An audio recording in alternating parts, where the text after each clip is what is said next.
The atmosphere inside ABC headquarters was thick, almost suffocating, with tension. The rich aroma of freshly brewed coffee tried, but failed, to mask the unshakable anxiety that clung to the newsroom like an ominous storm cloud. Every flicker of movement felt charged, every whispered conversation tinged with nervous energy. Outside, the city thrummed along with its usual chaotic rhythm. Horns blared, pedestrians weaved through traffic. Life went on as if nothing had changed. But within the glass-walled fortress of the network, insulated by layers of corporate polish and carefully managed appearances, a different kind of storm was raging, one that no one saw coming. Just when it seemed like the worst had passed, when the dust had barely begun to settle, Karoline Leavitt shattered that fragile illusion of calm with a force no one was prepared for. Her first lawsuit had already sent The View into an uncontrollable tailspin, tearing through the show's carefully constructed image and exposing the deep fractures that ABC executives had spent years papering over. It had been a public relations disaster, a legal minefield, and a test of damage control that pushed the network to its absolute limits. And yet, somehow, no one had anticipated what would happen next. Because this time, Karoline wasn't just fighting back, she was going for the kill. Then, like a spark igniting a wildfire, breaking news ripped through the media industry. Karoline Leavitt had filed yet another lawsuit. This wasn't a last-ditch effort. It wasn't a strategic bluff. It was a direct hit, a full-scale legal assault, relentless, meticulously calculated, and utterly impossible to ignore. Within minutes, television networks scrambled to cover the shocking development. Analysts dissected every detail in real time. Legal experts speculated about the devastating consequences, and social media? It exploded into a frenzy of reactions. The first lawsuit had been enough to rattle the foundations of The View. But now, the show wasn't just at risk of damage. It was at risk of total collapse. For Whoopi Goldberg and Joy Behar, the moment the news broke, there was nothing, just stunned, deafening silence. It stretched on long enough for the weight of reality to sink in. They had convinced themselves that the storm had passed, that ABC's high-powered attorneys had done enough to bury the controversy, that the backlash would fade like every other media scandal, swallowed up by the never-ending news cycle. But Karoline? She wasn't playing by their rules. This wasn't just a lawsuit anymore. This wasn't just about money or reputation. This was a reckoning. And the cost of losing? It wasn't just a hit to their credibility. It was something far more dangerous. The very existence of The View itself was now hanging by a thread. The legal papers hit ABC like a wrecking ball, except this wasn't just a lawsuit. It was a public autopsy of the show's inner workings. It was an exposé so damning, so brutal, that it sent network executives into a full-scale crisis mode. Lawyers scrambled, high-ranking officials convened emergency meetings, and within hours, ABC's most powerful decision-makers were engaged in a battle they never saw coming. Karoline Leavitt wasn't just demanding damages. She was tearing down the curtain, exposing the harsh reality of an industry that had long thrived on its own impunity. The accusations? Merciless. The evidence? Overwhelming. Court documents revealed a systematic, behind-the-scenes effort to not only humiliate her on air, but to erase her from television completely. Email chains stretched for pages, each message a thread in a web of deliberate manipulation. Executives and producers had plotted, discussed, and carefully orchestrated how to frame her as problematic, a convenient industry label for those who refused to play by the unspoken rules. Text messages between key players read like a script from a political thriller, detailing conversations between showrunners, media executives, and strategically placed journalists, all working together to ensure that Karoline Leavitt's career never recovered. And just when it seemed like things couldn't possibly get worse, they did. Because buried deep within the court filings was a revelation so explosive, so devastating, that ABC's legal team practically went into cardiac arrest. Secret recordings. Not speculation. Not rumors. But cold, hard, undeniable evidence. Unfiltered conversations, on the record, capturing the hosts and executives of The View as they knowingly twisted the truth beyond recognition. These weren't careless. off-the-cuff remarks. These were deliberate, calculated actions, intended to smear, to silence, to destroy. And Karoline's legal team? They weren't just taking ABC to court. They were setting the entire system on fire. But the most terrifying part for ABC? The lawsuit wasn't just seeking an apology. It wasn't just about exposing corruption. It was coming for the network's bank account, a figure so staggeringly high, so catastrophic, that the conversations in ABC's boardroom shifted from, "How do we fight this?" to, "Can the View even survive if we lose?" The moment the lawsuit hit the headlines, the View's set transformed. What was once a carefully managed stage of scripted outrage and polished debates now felt like a war zone. The panic behind the scenes was undeniable.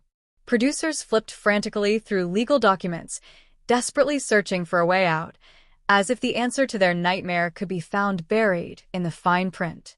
Phone calls flooded in from ABC's top executives, each one more urgent than the last. The mandate was clear: damage control. Immediate. Effective. Absolute. But there was one undeniable truth. This wasn't just another scandal to spin. This was destruction on impact.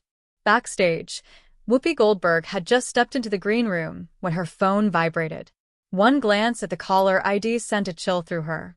The voice on the other end? Tight. Clipped. Barely concealing the sheer desperation beneath it. A lawsuit. Not bad.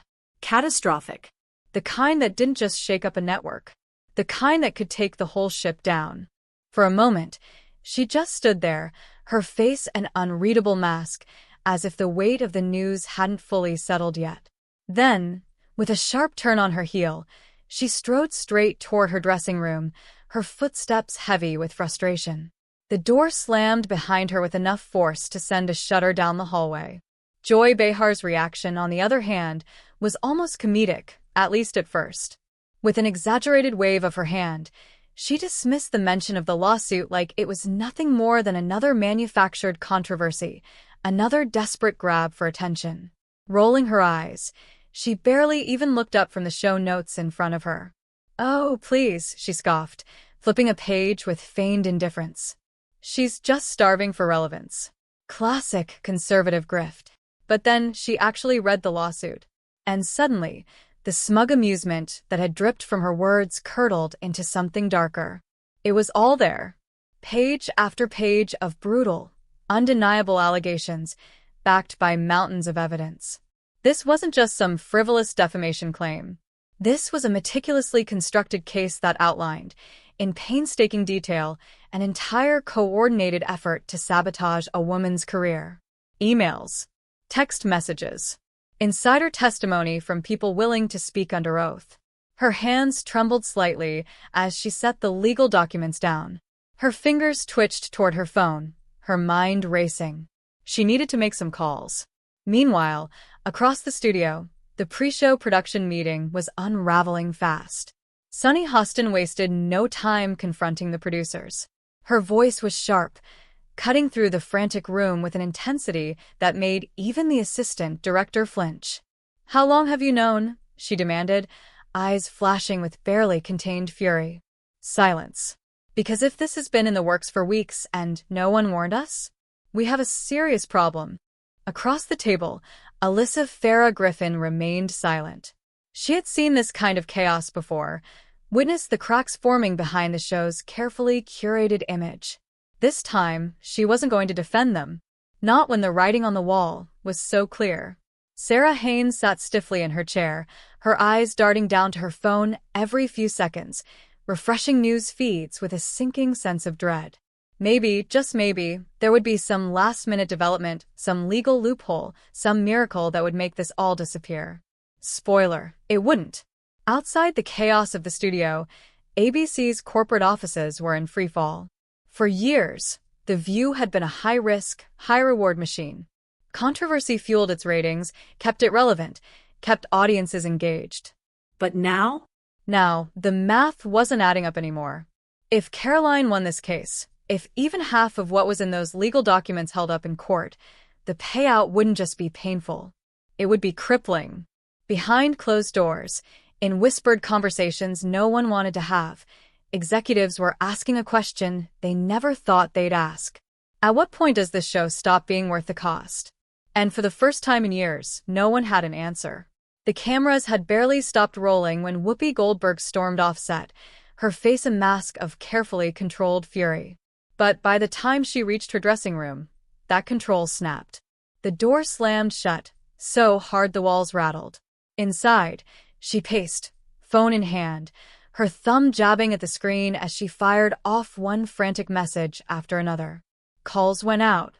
Urgent, demanding, desperate. And when they weren't ignored entirely, they were met with vague, unsettling silence. ABC's lawyers were already scrambling, and Whoopi knew what that meant. They didn't have a plan. That was unacceptable. Her voice cut through the room as she finally got someone on the line. Are you kidding me? Again? Who let this happen? Her words weren't questions. They were demands.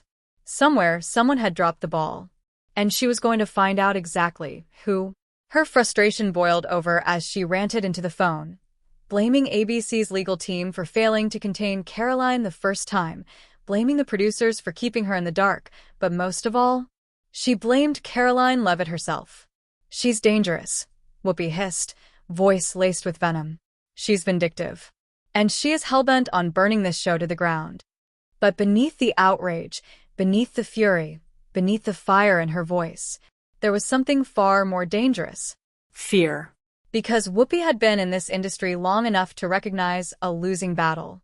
And this was one. Across the building, Joy Behar was unraveling in her own way.